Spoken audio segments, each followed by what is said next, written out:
Guys, Deluded Gunnar, the best YouTuber at this, Mr. N'Golo Kante. This guy needs to start giving me royalties for saying his name, to be honest with you. But yeah, I was reading an article of BBC. It was to do with Danny Rose. Now, I'm not fond of Spurs, but I am a big fan of Danny Rose. I mean, when I was working at Spurs, this guy took the time out to take a picture of me, even when I was meant to be working. If you guys want me to tell you about the stories of when I used to work at a couple of these stadiums, I can, at the risk of these guys coming after me, because we did some practices weren't exactly the best.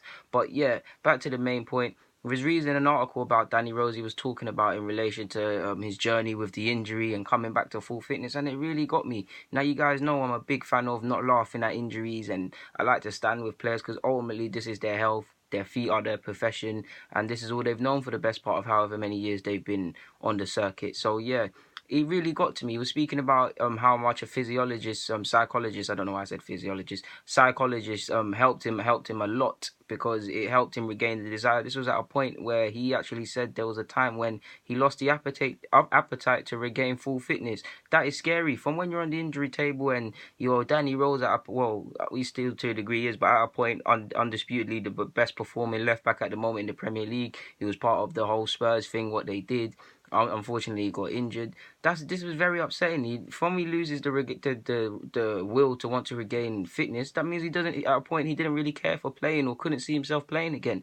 And the depression must have just crept in, and the injury table and the injury lab must have been a lonely place. He also said more players and people need to talk to people more, because it helps. He also said it's good to talk to people. I wish I did it at the start of my injury. So who knows how strong-willed he must have been. Not everybody's like Santi in the sense that they're strong-willed in that. And even then, Santi probably asked himself serious questions of a person. Like, as a footballer, you go from being invincible, especially someone like Danny Rose, who was getting picked for England and Spurs, and everyone was praising how well he was playing, and Spurs were playing well, and all of these things were going right. So yeah, he said he thought it would have been a couple weeks, and then it turned into months, and then he couldn't even see himself playing again anytime soon.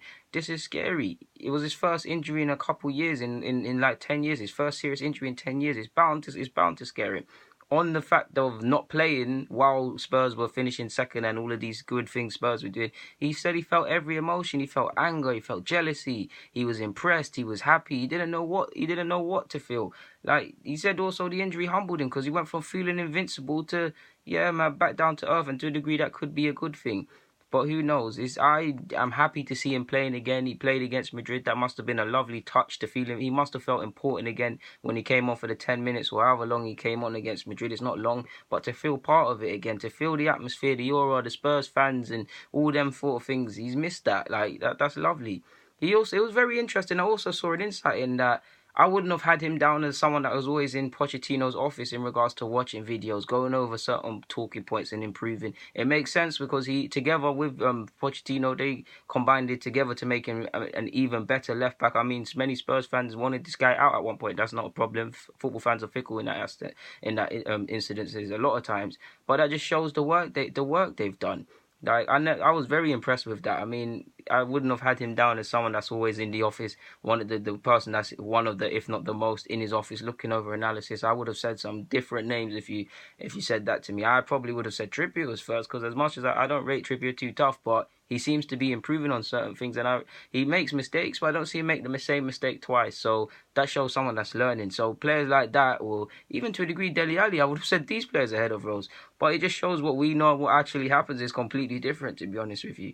There's not much more to say on this, guys. I'm just happy the man is back playing fit. Even if he plays for the Scum, I'm just happy he's back in full fitness, ultimately playing again with a smile on his face. It's going to take some time to get back to his best, but you can only thank God that you're playing again, right? He's come a long way from losing his appetite. He's back on a football pitch that gives him joy. And on that note, I'm signing out, guys. Deluded Gunnar, I'm signing out. Get in the comments, subscribe, and do the rest of it. Thank you very much, guys, man. I really appreciate everything you guys do for me, the support you show, the likes, the comments, the subscriptions. Thank you, man. Each and every one of you. Thank you. I'm out.